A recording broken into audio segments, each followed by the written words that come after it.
Imagine this. You're standing in the middle of an open grassland. It's dusk. The wind carries the scent of rain from miles away. You haven't eaten in 2 days, and somewhere in the tall grass, maybe 50 feet away, something's breathing. You don't see it, but you feel it.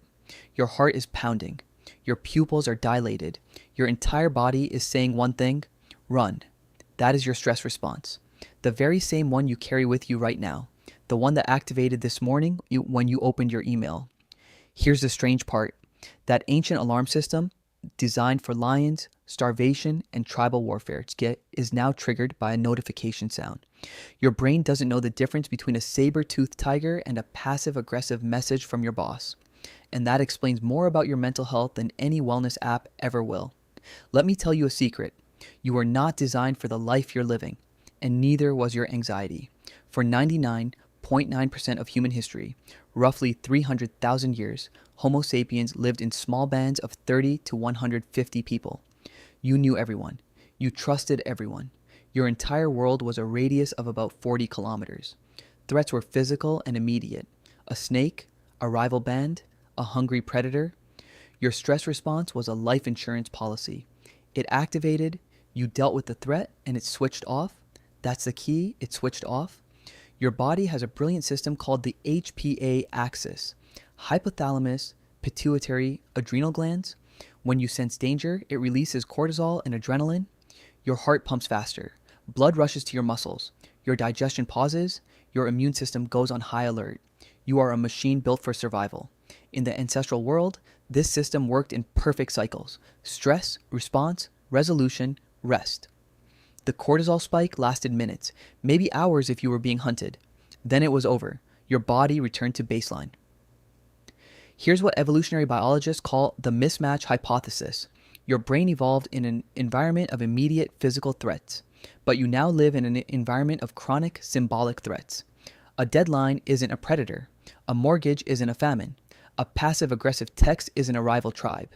But your brain, that ancient, brilliant, slightly confused brain, treats them exactly the same. Researchers at Stanford found that the average person has about 60,000 thoughts per day, and about 80% of them are negative. In the savannah, negative thinking kept you alive. There might be a snake in that bush. That thought saved your life. But today, your brain is still looking for snakes in bushes, except the bushes are emails, meetings, social comparisons, and the endless scroll of other people's highlight reels. Think about that for a second. Your brain is running ancient survival software on modern hardware. When the stress response doesn't turn off, something insidious happens. Your body begins to treat the emergency state as the normal state. Cortisol stays elevated, your blood pressure stays high, your digestion stays suppressed, your immune system stays activated but forgets how to deactivate, leading to chronic inflammation. Your prefrontal cortex, the part of your brain responsible for rational decision-making and impulse control, literally shrinks under sustained cortisol exposure. The very system that kept your ancestors alive is now making you sick. A 2019 study in JAMA Internal Medicine found that anxiety disorders have increased by over 50% in young adults in the last decade. Not because we're weaker, not because we're softer, but because the gap between the world we live in and the world we evolved for has become a chasm. Here's the evolutionary irony. The same hypervigilance that saved us from predators is now the thing that keeps us from sleeping. Before agriculture, before cities, before metal tools, the human brain was a prediction machine. It didn't need to be happy. It needed to be accurate. A positive hallucination, there's food in that cave, could kill you. A negative hallucination, there's a predator in that cave, just cost you a few hours of sleep. So evolution optimized for the latter. It built a brain that assumes the worst. That ancient pessimism was genius.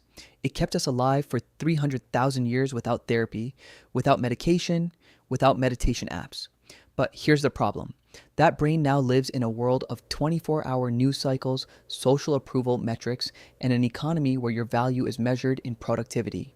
Before writing, before cities, before the pyramids, before agriculture, before the wheel, before fire was even tamed, this brain was already complete. The Cro-Magnon man who painted bison on cave walls 40,000 years ago had the same neural architecture you're using right now.